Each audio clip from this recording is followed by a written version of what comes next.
Bonjour, bienvenue dans la série sur la physique des particules. Alors, en utilisant la relation ln k carré plus r0 plus u0 m carré demi est égal à ln k carré plus r0 plus u0 m carré demi fois k carré plus r0 moins 1 plus etc. avec m tendant vers 0, alors le résultat des dérivations, en posant m, donc la dérivation du potentiel de Gibbs, en posant m égale 0, c'est-à-dire t supérieur à la température critique, à la fin des calculs, est donné par les deux premiers termes d'un développement de gamma 4 0 en fonction de u0. On obtient ainsi gamma 4 0 est égal à u0 moins 3 demi u0 carré fois l'intégrale de d dk sur d pi d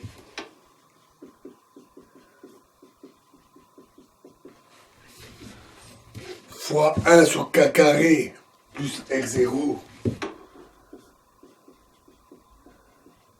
le tout au carré plus un ordre en u0 cube.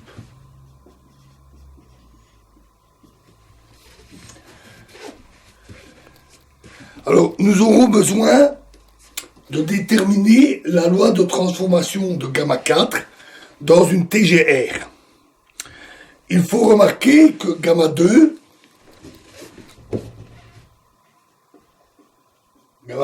0, qui est égal à 1 sur g tilde k égale 0, s'obtient en dérivant le potentiel de Gibbs deux fois par rapport à m. Et sa loi de transformation est donnée par gamma 2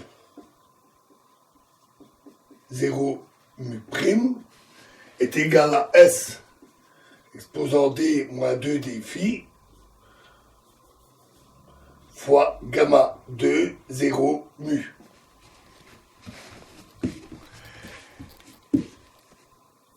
Pour passer à gamma 4, il faut encore dériver deux fois par rapport à m, et la loi de transformation est donc gamma 4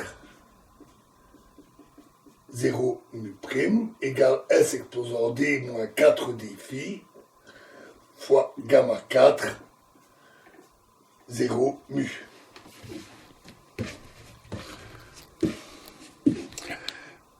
Pour le vérifier, on note que selon la valeur de gamma 4 avec l'intégrale ici, selon cette relation, la dimension normale de gamma 4 est la même que celle de U0, c'est-à-dire 4 moins D. Et si d phi est égal à d phi 0, c'est-à-dire d demi moins 1, alors on trouve effectivement que d moins 4 d phi est égal à d moins 4. À 4 moins d, pardon.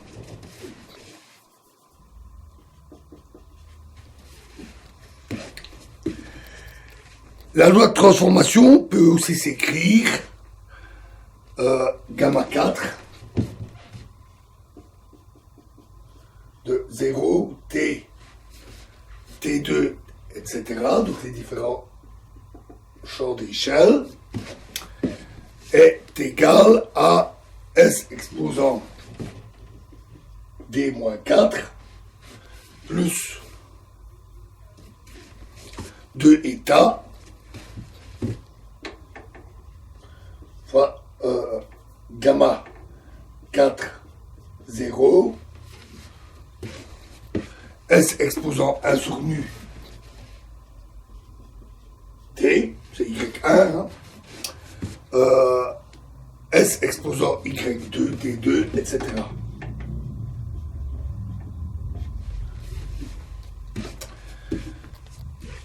Au lieu du champ d'échelle T, il est plus commode d'utiliser la susceptibilité magnétique inverse, c'est-à-dire R égale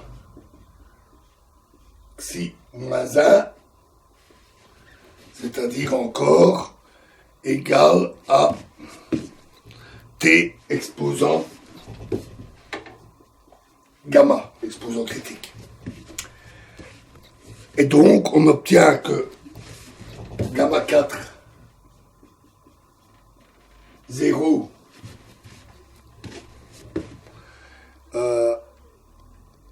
RT2, etc.,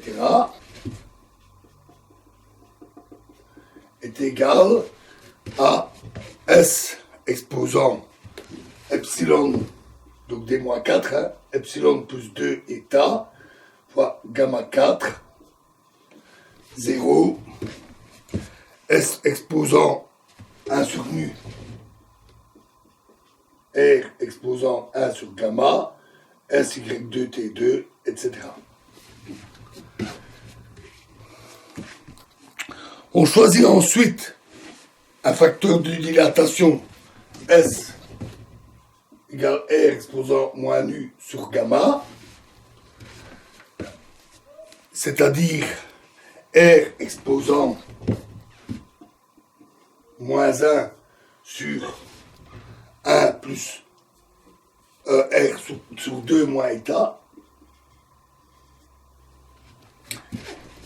Et on obtient ainsi la relation qui est la relation de départ pour la mise en œuvre d'une méthode appelée méthode de raccordement.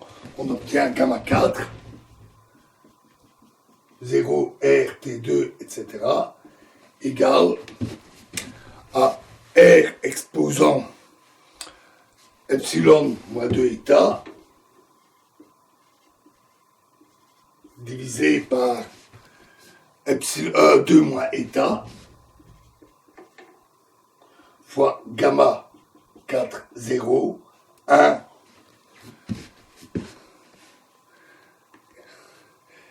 R exposant Y2 nu sur gamma, R exposant moins Y2 nu sur gamma T2, etc. À l'ordre epsilon, on a vu que état était égal à 0, et en utilisant que R exposant alpha est égal à 1 plus alpha R, ln R, pardon, pour alpha très petit, alors on a que gamma 4 est égal à une constante A fois 1 plus epsilon demi ln R plus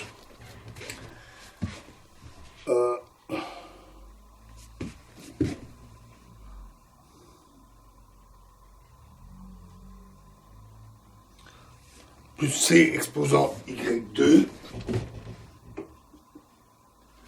fois T2 ln R plus etc.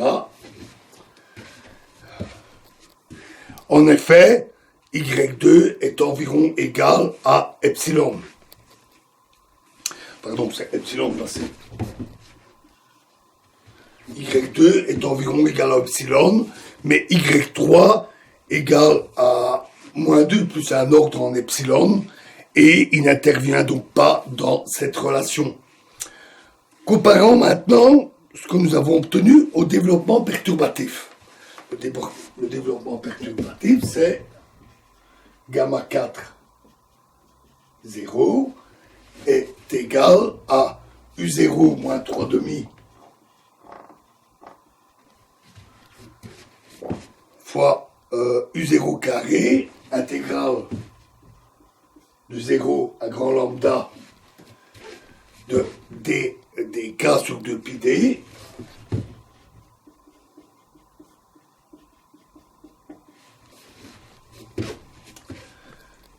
fois 1 sur k carré plus r carré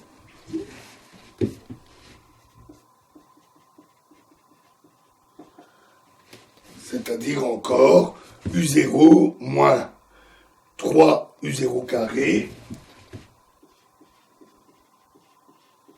sur 16 pi carré fois l'intégrale de 0 à lambda carré de x dx sur x plus r au carré,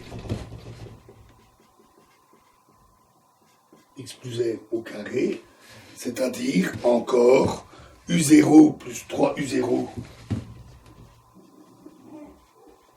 sur 32 pi carré fois ln r sur lambda carré égale à U0 fois 1 plus 3 U0 sur 32 pi carré ln r sur lambda carré.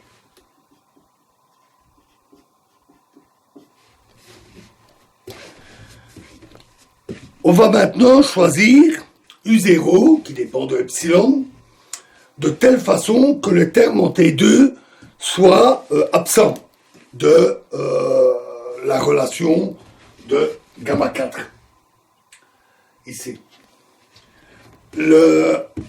De façon à simplifier cette expression, c'est-à-dire de telle façon que T2 égale 0. Ce choix, rappelons-vous qu'on pouvait fixer cette constante-là, ce choix est donc purement mathématique et il n'a pas de signification physique particulière.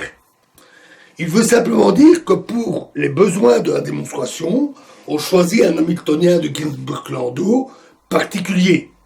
Ce choix est destiné à éliminer les facteurs de epsilon qui viennent, de Y2.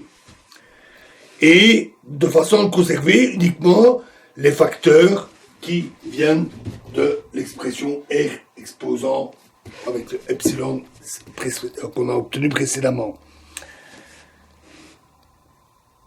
En comparant la relation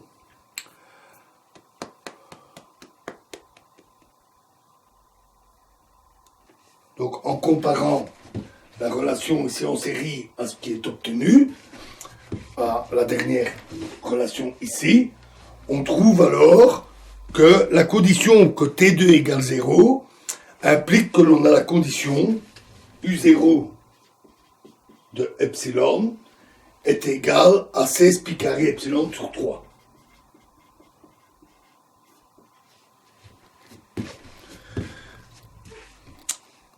Notons que à l'ordre epsilon, U0 coïncide avec la valeur de U0 au point fixe. En effet, à cet ordre, il suffit de prendre un espace de paramètres à deux dimensions, R0, U0, et T2 égale 0 correspond à U0 égale U0 astérisque. À des ordres supérieurs en epsilon, l'espace des paramètres à plus de dimensions et U0 epsilon est simplement déterminé par la condition T2 égale 0. Alors par exemple, à l'ordre d'epsilon carré, et en utilisant la valeur état égale epsilon carré sur 54, on obtient le développement suivant pour gamma 4. Si T2 est égal à 0, gamma 4 est alors égal à 1 plus epsilon demi ln r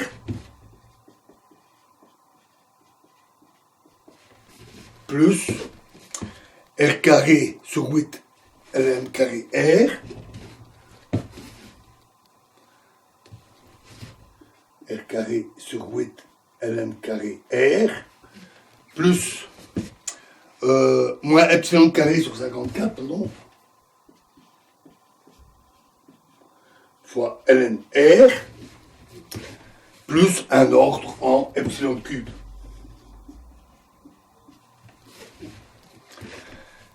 Et la comparaison avec le développement perturbatif à l'ordre U0 carré permet de déterminer U0 epsilon à l'ordre epsilon carré.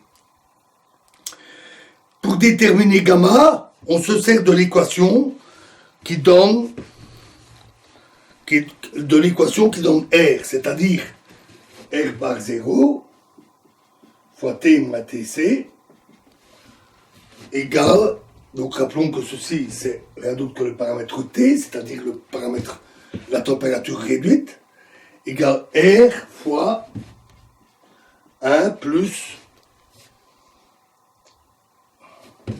U0 demi fois l'intégrale de ddy sur 2 pi d, ddk sur 2 pi d, fois 1 sur k carré, fois k carré plus r, qui est égal environ à r fois 1 plus u0 sur 32 pi fois l'intégrale de 0 à grand lambda de dx sur x plus r qui est égal à r fois moins u0 sur 32 pi carré fois ln r sur lambda carré.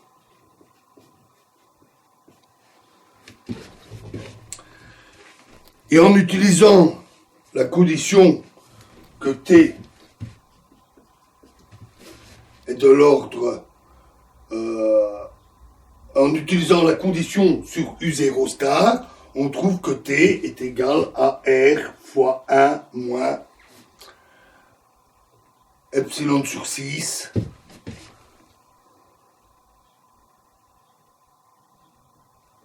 ln R.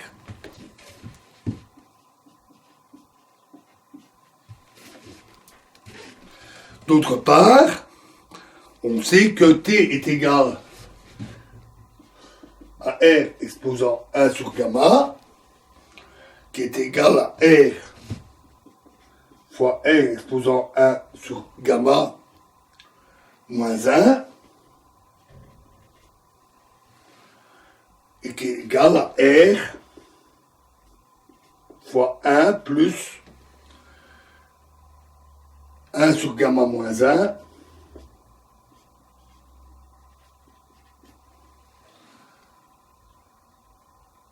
ln R, etc.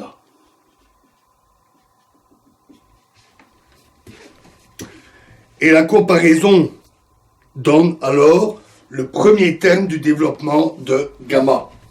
1 sur gamma égale moins 1 égale à epsilon sur 6, c'est-à-dire gamma égale 1 plus epsilon plus sur 6 plus un ordre en epsilon carré. Grâce à la loi d'échelle,